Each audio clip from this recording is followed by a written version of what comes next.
Chapter 1, Introduction. Owing to the increasing part played by vested interests in many branches of human endeavour, not least in the very lucrative providing of remedies for disease, intelligent members of the public are growing more and more distrustful of orthodox medical methods. Many people must have asked themselves the following questions. How comes it that for over 50 years the orthodox cancer researchers have been occupying themselves with the cause and cure of malignancy, yet still can suggest nothing better than the knife, radium, or X-rays?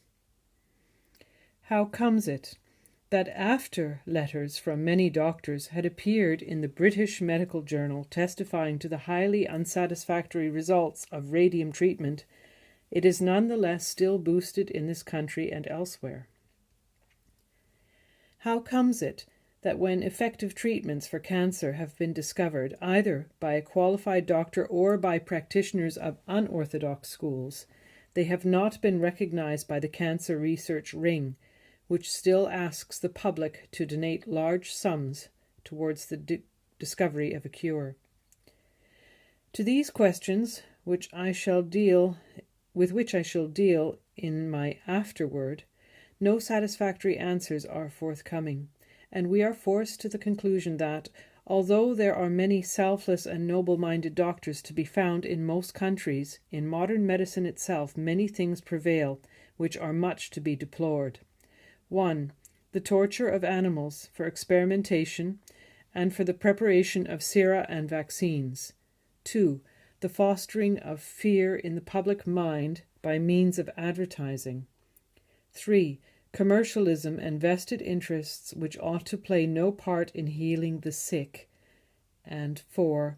A narrow-spirited element of trade unionism which suggests that the patients exist for the doctors instead of vice versa.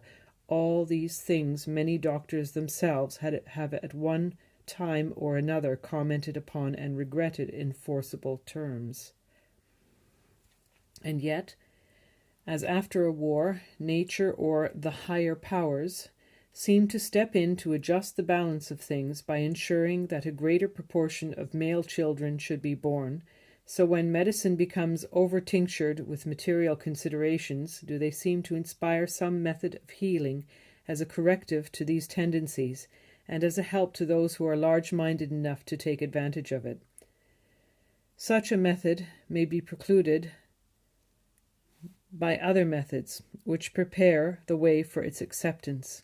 For one must admit that naturopathy has been instrumental in curing many diseases where the orthodox system has signally failed.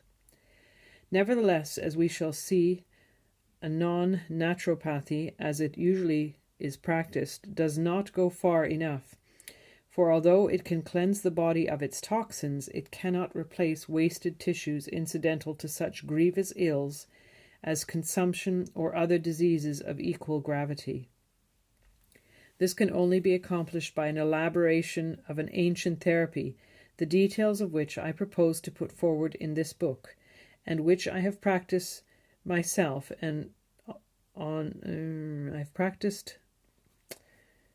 can't tell what they're trying to say here, myself, and some thousands of others with signal success, although many of them were said to be suffering from incurable diseases.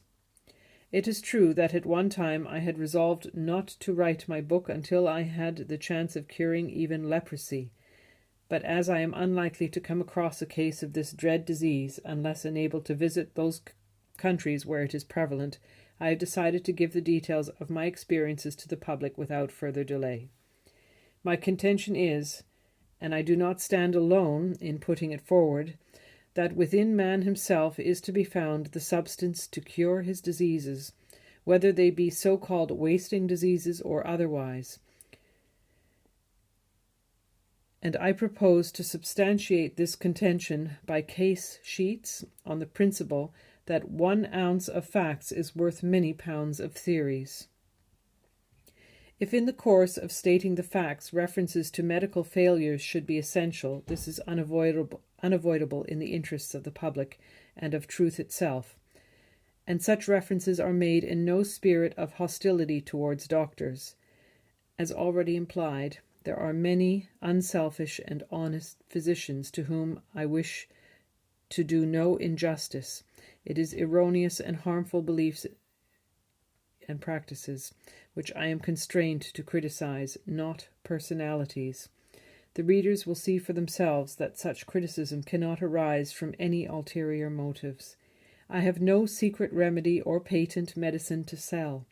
Indeed, although a layman, I am only following the policy required from all reputable members of the medical profession themselves, vis-a-vis, I cannot make out the character recognition, MALRC. Not sure. Something secret of any discovery which may prove useful in curing mankind. The more so as in many cases the treatment can be carried out at home without any financial outlay whatever. There's a footnote to this page, last page of chapter 1, that says T1 is aspect of the matter has been fully dealt with by Mr. E. Barker, whose books are published by John Moore and by Mr. Cyril Scott in his Doctor's Disease and the 11th and the Victory Over Cancer, The Cauldron of Disease. Okay, this is optimal character recognition, so I'm not reading from the book itself, so I'm sorry that's garbled. Anyway, end of chapter 1, introduction.